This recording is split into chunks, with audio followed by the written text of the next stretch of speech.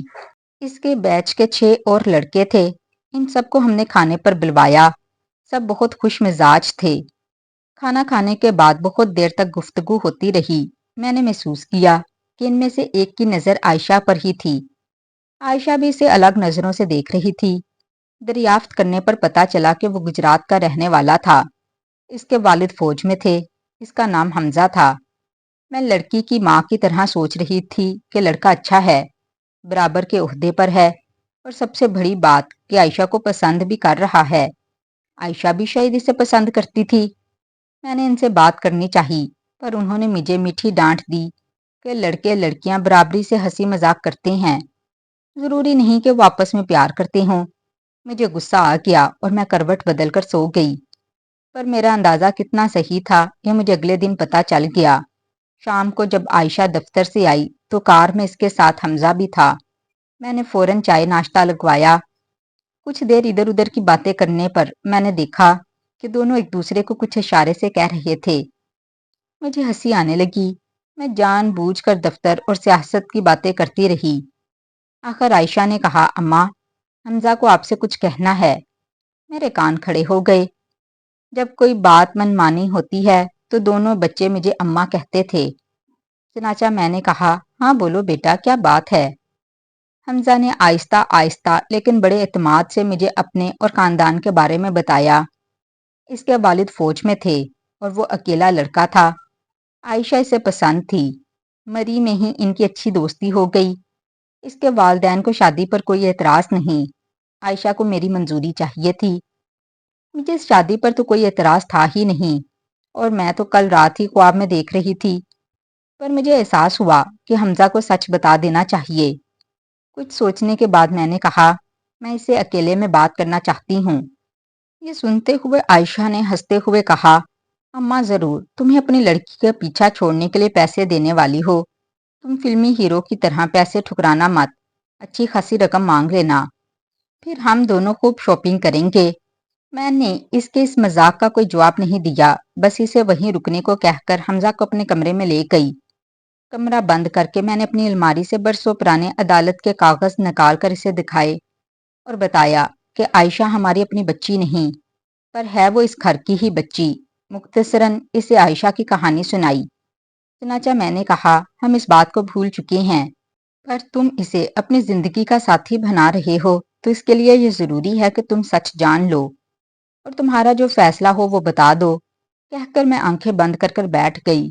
دل زور زور سے دھڑک رہا تھا کہ پتہ نہیں میں نے اپنے ہی ہاتھوں اپنی بیٹی کا برا تو نہیں کر دیا۔ تھوڑی دیر بعد محسوس ہوا کہ حمزہ میرے آنسو پہنچ رہا تھا۔ حمزہ نے سارے کاغذ واپس الماری میں رکھے اور میرے ہاتھوں کو اپنے ماتھے سے لگاتے ہوئے بولا، اب تو کسی بھی قیمت پر میں اس گھر سے رشتہ جوڑ کر رہوں گا۔